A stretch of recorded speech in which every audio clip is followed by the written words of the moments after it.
วิลเลียมโกลดิงสูญเสียศรัทธาที่มีต่อมนุษย์ครูวิชาปรัชญากลายเป็นเรือเอกในกองทัพเรือหลวงจากการทำหน้าที่บนเรือพิฆาตอังกฤษในสงครามโลกครั้งที่2ได้เผชิญหน้ากับความโหดร้ายของเพื่อนมนุษย์อยู่ตลอดเวลาเมื่อเขากลับมาอังกฤษก็พบว่ามหาอำนาจสงครามเย็นกำลังคุกคามซึ่งกันและกันด้วยการทำลายล้างของอาวุธนิวเคลียร์เขาถูกบังคับให้ตั้งคำถามถึงรากเหง้าของธรรมชาติของมนุษย์การครุ่นคิดเกี่ยวกับความรุนแรงที่หลีกเลี่ยงไม่ได้เหล่านี้เป็นแรงบันดาลใจให้เขาเขียนนวนิยายเรื่องแรกและมีชื่อเสียงที่สุดคือ Lord of the Flies หลังจากถูกปฏิเสธจากสำนักพิมพ์ถึง21แห่งในที่สุดนิยายเรื่องนี้ก็ได้ตีพิมพ์ในปี 1954 ชื่อของนิยายเรื่องนี้มีที่มาจากเบลเซบับปีศาจแห่งความโอหังและสงคราม2ประเด็นหลักที่มักเป็นหัวใจสำคัญของหนังสือของโกลดิงนิยายเรื่องนี้เป็นการเสียดสีที่เต็มไปด้วยความสิ้นหวังว่าด้วยเรื่องการผจญภัยบนเกาะสุดคลาสสิกซึ่งเป็นประเภทยอดนิยมที่มีเด็กชายเกิดเรืออับปางในสถานที่อันไกลโพ้นตัวเอกในเรื่องเหล่านี้สามารถเข้าใจธรรมชาติได้ท่องแท้ขณะที่หลบเลี่ยงการเผชิญหน้ากับอันตรายในสภาพแวดล้อมใหม่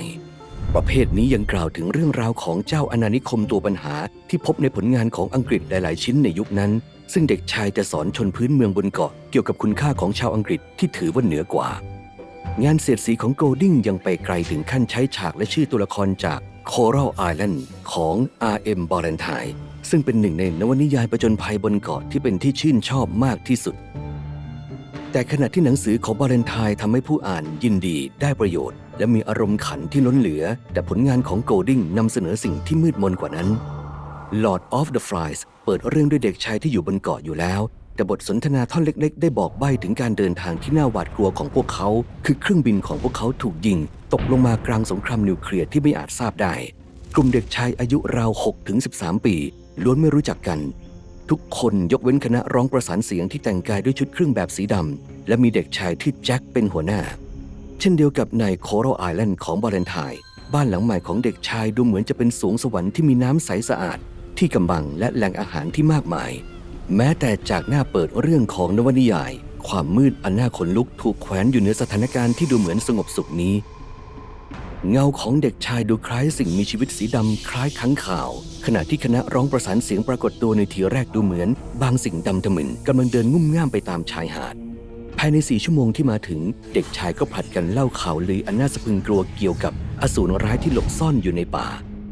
จากจุดเริ่มต้นที่เป็นลางบอกเหตุนี้การเล่าเรื่องของโกลดิงเปิดเผยว่าความร่วมมือจะพังทลายลงได้รวดเร็วขนาดไหนหากไม่มีอำนาจของผู้ใหญ่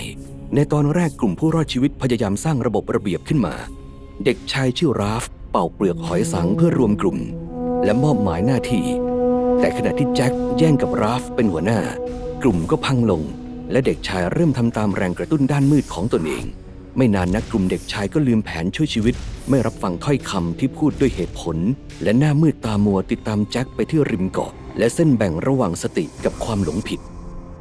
แก่นสำคัญที่ใช้กันแพร่หลายของนิยายว่าด้วยศีลธรรมความมีอารยะและสังคมทำให้นิยายเรื่องนั้นเป็นบทประพันธ์คลาสสิกที่เสียดสีทั้งขนบธรรมเนียมในสมัยนั้นและความเชื่อที่ถือกันมายาวนานเกี่ยวกับมนุษย์ในขณะที่เรื่องราวผจญภัยบนเกาะมักจะสนับสนุนการล่าอาณานิคมแต่ Lord of the Flies กลับเปลี่ยนภาพพจน์นี้ในหัวแทนที่จะเป็นประชากรพื้นเมืองที่โหดร้ายตามแบบฉบับของความป่าเถื่อนแต่โกลดิงกลับเปลี่ยนเด็กนักเรียนชาวบริติชที่เหมือนเทพบุตรของเขาให้กลายเป็นภาพล้อเลียนที่โหดร้ายแทน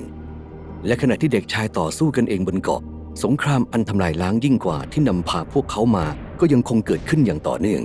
แม้ว่าเด็กชายจะรอดและพวกเขาจะกลับไปพบเจอกับโลกแบบไหนกัน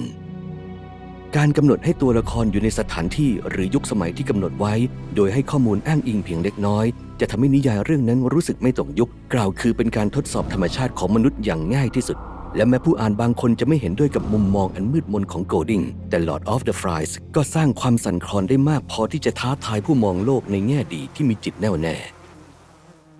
พร้อมที่จะเรียนรู้ต่อไปหรือยังดูวิดีโอเหล่านี้เพื่อท้าทายสิ่งที่คุณคิดว่าคุณรู้หรือเรียนรู้เพิ่มเติมเกี่ยวกับสิ่งที่คุณไม่รู้สมัครสมาชิกและใฝ่รู้อยู่เสมอ